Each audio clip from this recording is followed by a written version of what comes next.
ज्योतिषଙ୍କ ମତ ଅନୁଯାୟୀ ଆଗାମୀ 3 ବର୍ଷ ନେତା ଏବଂ କଣ୍ଟ୍ରାକ୍ଟର ମାନଙ୍କର ମାହେନ୍ଦ୍ର ବେଳା ଚାଲିଥିବା ବେଳେ ସାଧାରଣ କର୍ମୀ ଏବଂ ସାଧାରଣ ନାଗରିକ ମାନଙ୍କର ଆଗାମୀ 3 ବର୍ଷ ଘାତ ବର୍ଷ ରହିଥିବା ଜଣାପଡ଼ିଛି।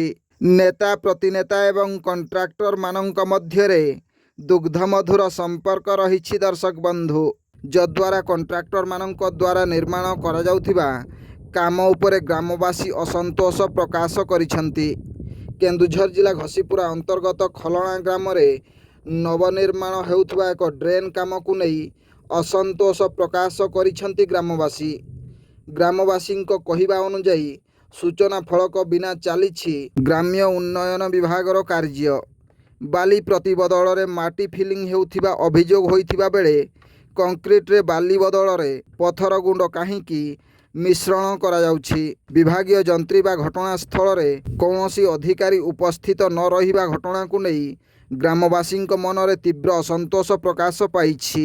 ତେବେ ଏଭଳି କାମକୁ ନେଇ ବିଭିନ୍ନ ରାଜନୈତିକ ମହଲରେ ନିନ୍ଦା କରାଯାଉଥିବା ବେଳେ ମୁଖ୍ୟମନ୍ତ୍ରୀଙ୍କ ଉଜ୍ଜ୍ୱଳ ଛବି ମଳିନ ହେଉଛି। Bureau report, Janajagarana Odia. Video ଗୁଡ଼ିକ ଆପଣମାନଙ୍କୁ ଭଲ ଲାଗୁଥିଲେ ଆମ ଚ୍ୟାନେଲକୁ ସବସ୍କ୍ରାଇବ୍ କରିବା ସହ ଲାଇକ୍ ସେୟାର କରିବାକୁ ଭୁଲନ୍ତୁ ନାହିଁ।